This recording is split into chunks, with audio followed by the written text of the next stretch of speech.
Good morning, everybody. Dr. Rick Wallace here, hoping that you guys, whether you celebrate Christmas or not, had some time on yesterday to share with your families and your loved ones to invest in being a positive influence on those around you.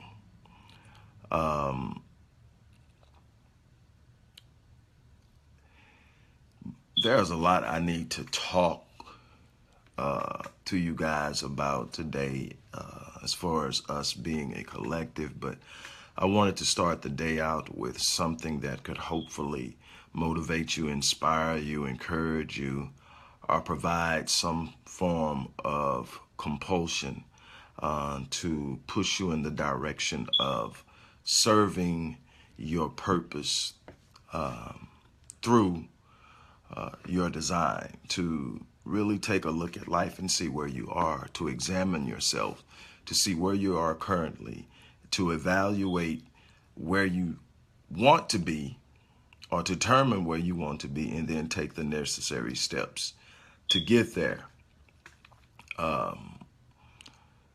Like I said, there are some things I definitely want to talk to you about,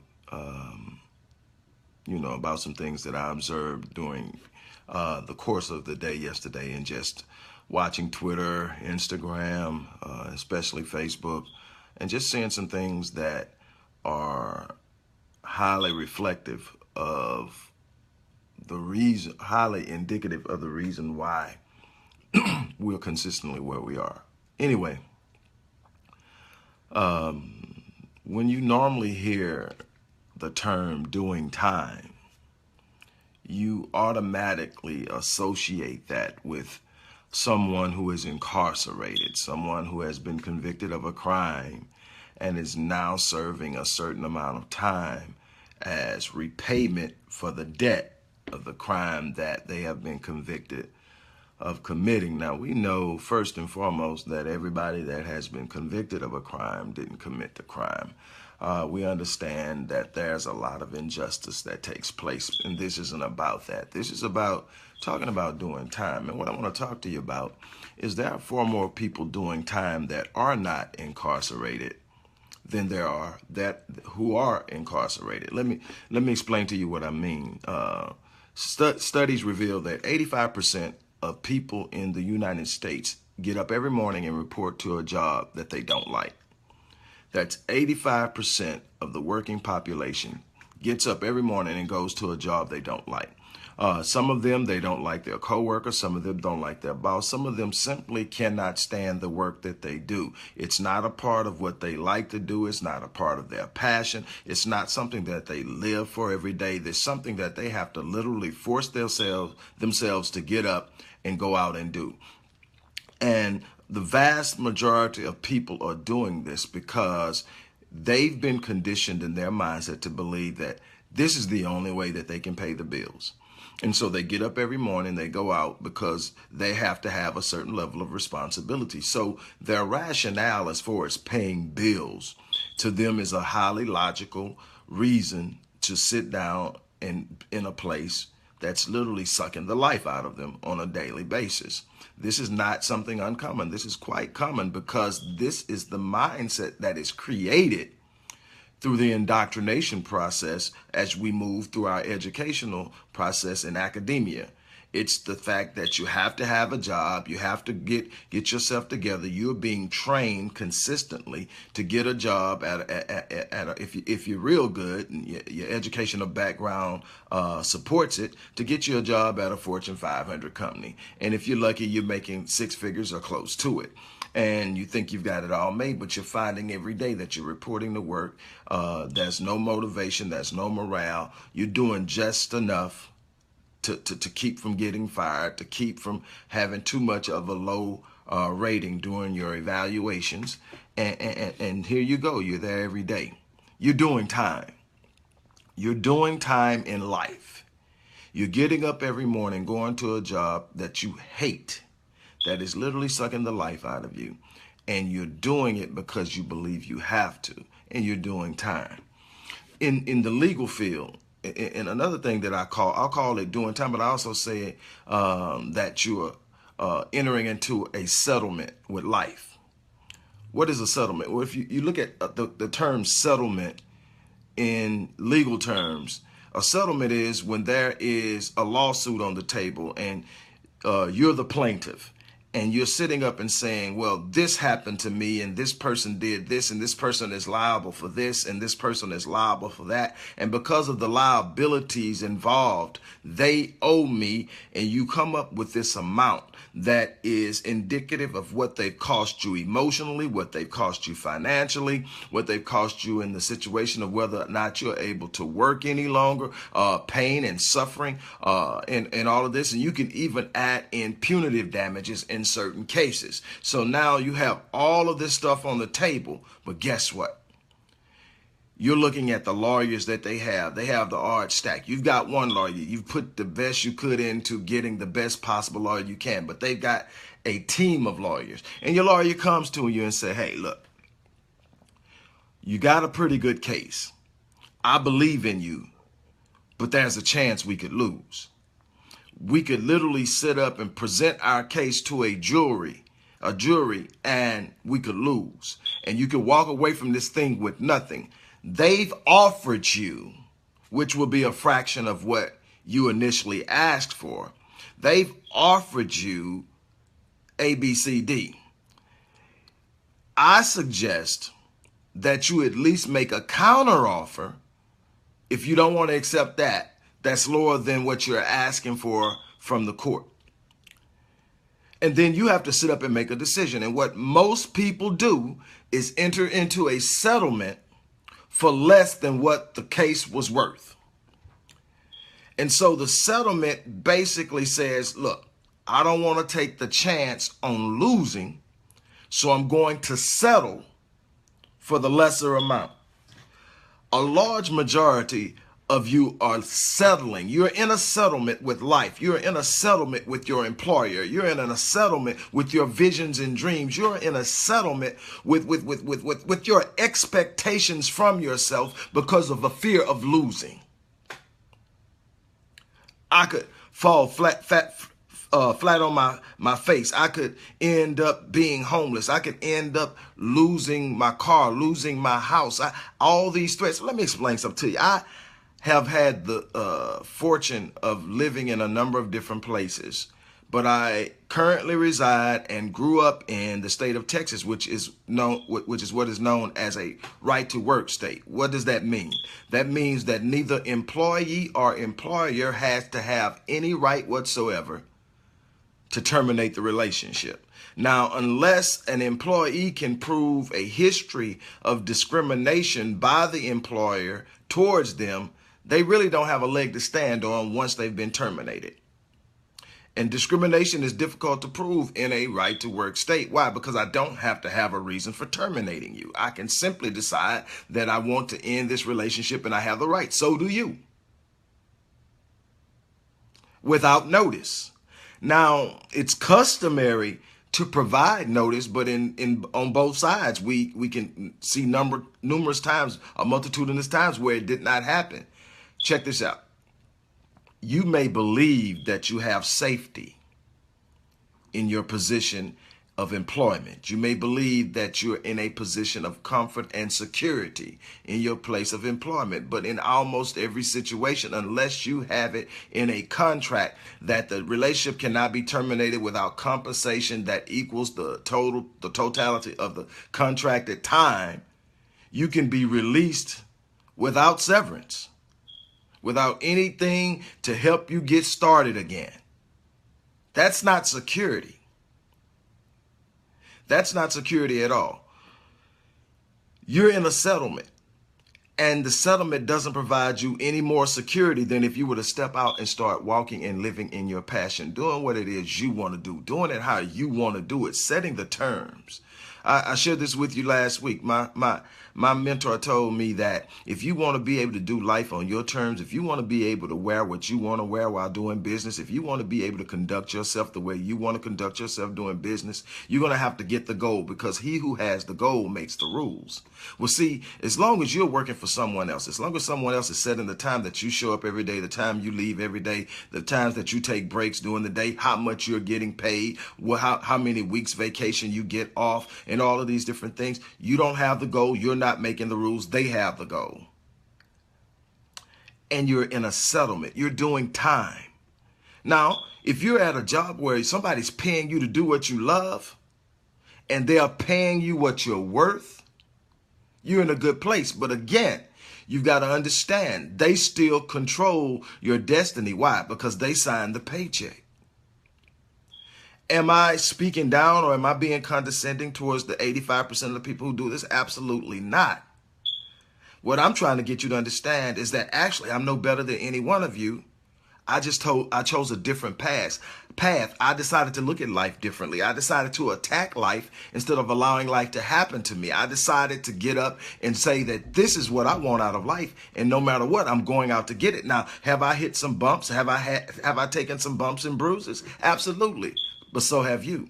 The difference is that when I take my bumps and bruises, I get up, I dust myself off, and I have the right to start over without permission from anyone. I don't have to ask anybody to give me permission to work for them so that I can get up and start over. And there are so many opportunities out there for me to do what I love that I can literally sit up and go after exactly what it is that I want. And some people ask me, what do you mean by get the goal? What if you don't have any money? I'm not talking about money.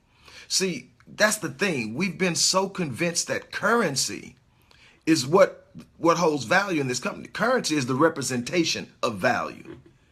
What holds value are hard assets like owning property, intellectual property, something that every last one of you has. Intellectual property. Matter of fact, the number one commodity being sold in the world is information.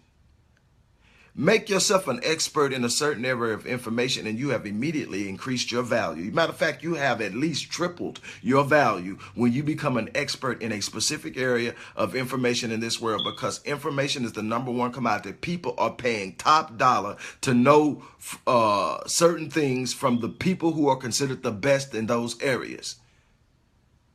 And that's that. But you can sit up and have the gold in being the best PR person. You can have the goal in being the most innovative thinker when it comes to business development. You can have the goal in being one of the top interior decorators. Whatever your passion is, whatever you've been built good, been designed to be good at, is a part of the goal process. The problem is, even those of us who understand the power of our gift, we know that our gifts have made space for us, but we have not refined and trained our gifts and refined our gifts, developed our gifts, and on top of that, it added a skill set to the gifts to take ourselves to the next level.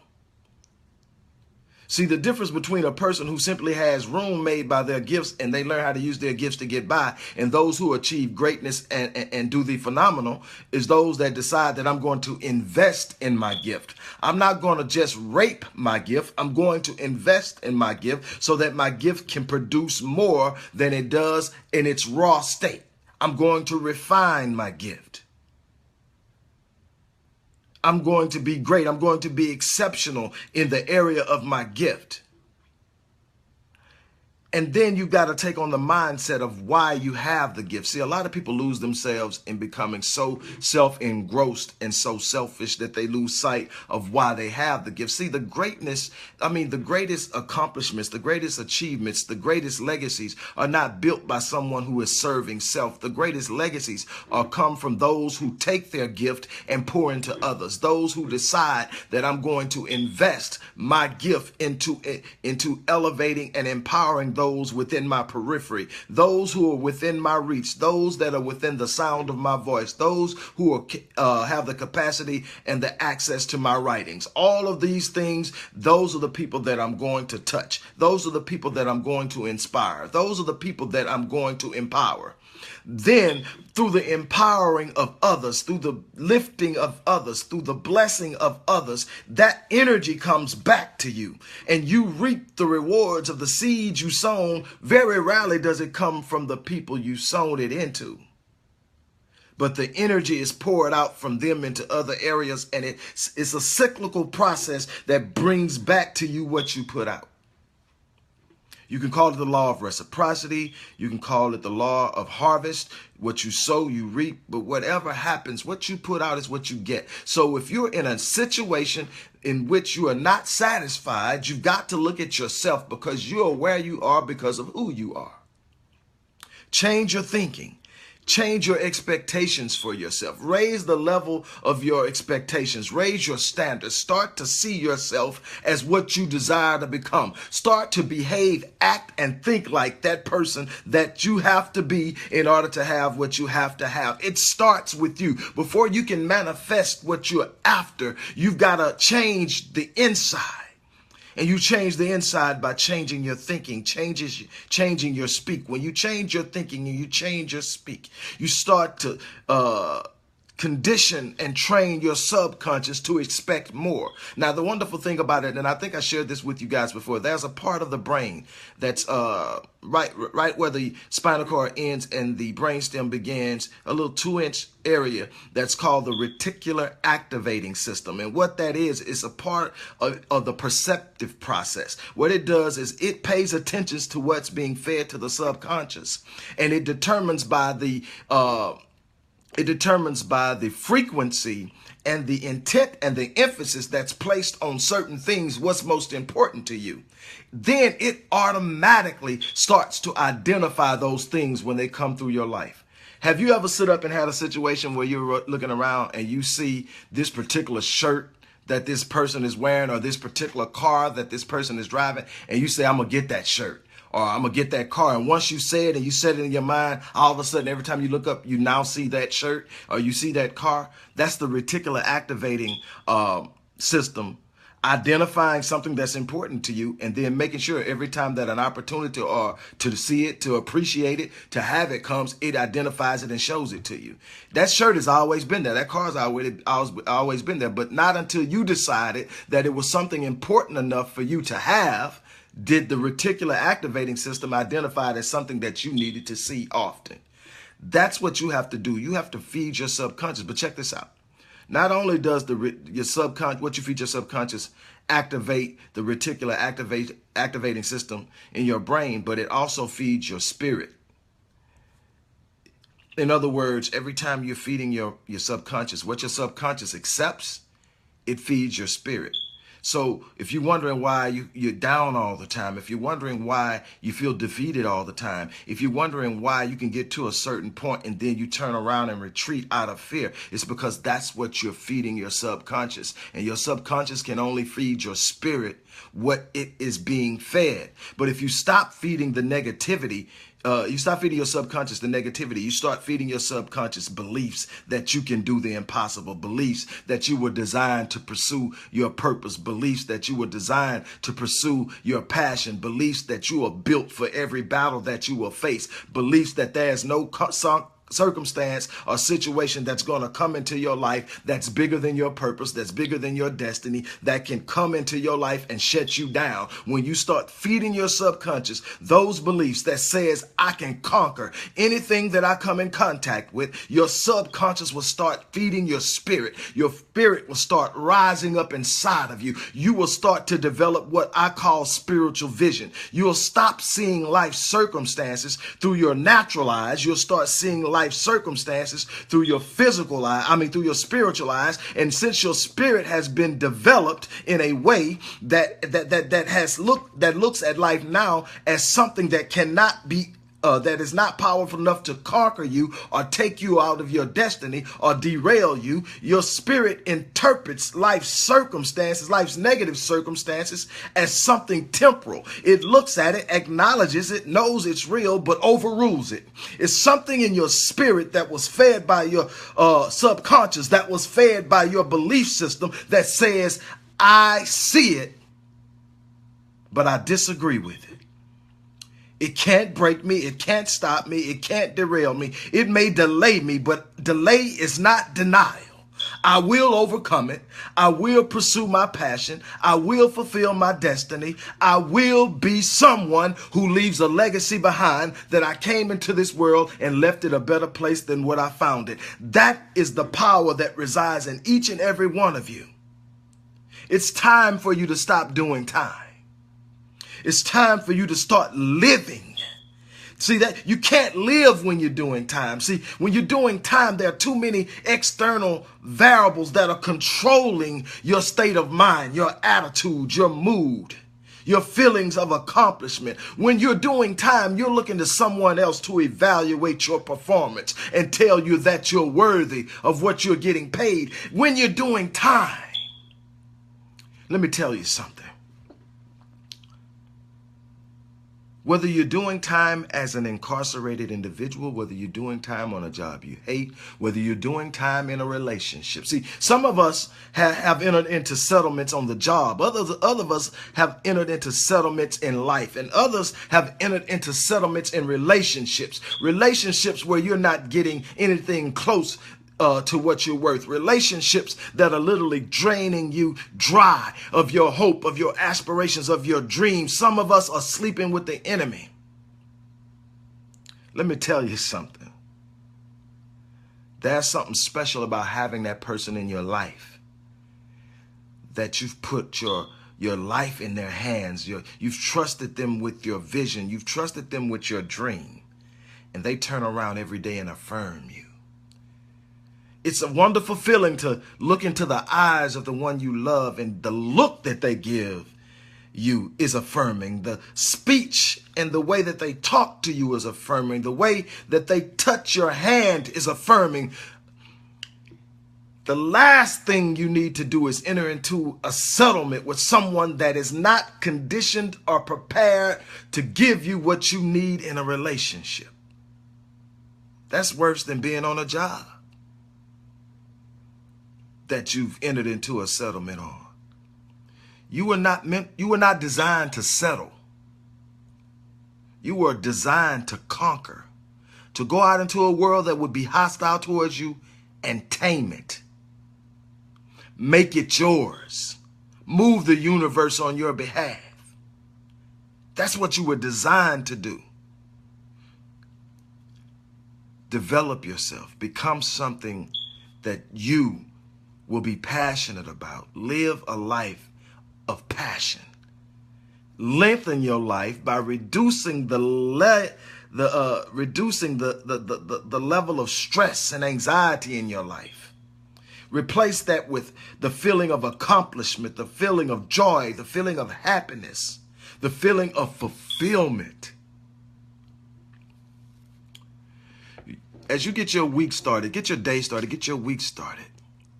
Determine what it is. Look at yourself. Evaluate where you're at right now. Be honest with yourself. Don't lie to yourself. Be honest with yourself where you are right now. And then start to revisit some of those dreams and visions you had when you were younger. The things that you said you were going to do, but you've never engaged it fully. Look at it. Evaluate it. And rekindle that passion. Now evaluate who the person that will live that life has to be. Now compare that person to the person you decided and evaluated you are right now. Determine some of the habits that have kept you where you are right now, and start working on getting rid of those and replacing them with the habits that will produce the person that you have to be to live the life that you desire. You got to change your thinking. You got to change your behavior. You got to change your movement. You got to change some of your associations. You've got to be willing to make some moves in life that are uncomfortable. See, in order to have the things in life that most people don't have, you got to be willing to do the things that most people won't do. I love you guys. I believe in each and every one of you because I know that every last one of you were created with a gift embedded in your DNA, both physically and spiritually, and that you were also equipped with a genius that would allow you to access that gift and use it to its fullest potential. And see, the thing is, it doesn't matter that you haven't used it to now. It doesn't matter that you haven't optimized and actualized your potential to now. If you're living, if you're breathing right now, you're still here for a reason. If you're here for a reason, you can activate your purpose today. You can start living life at the fullness of your design, living life at the next level. You can do that starting today. A lot of my clients come to me and they are carrying baggage from their childhood. They are carrying labels and beliefs about themselves that their parents gave them when they were 4 or 5 years old, that their teachers gave them when they were 6, 7, and 8. And they've been living their lives based on the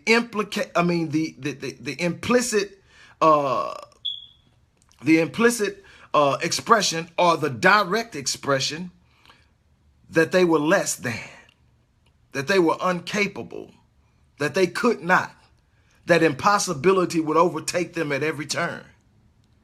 But I'm telling you that if you go back and you address it, if you reconstruct it, if you decide that you are better than, that you have the capacity to, that impossible doesn't apply to you, then you can go and do all that you haven't done yet today. As for me, as I always say, I'm going to down E.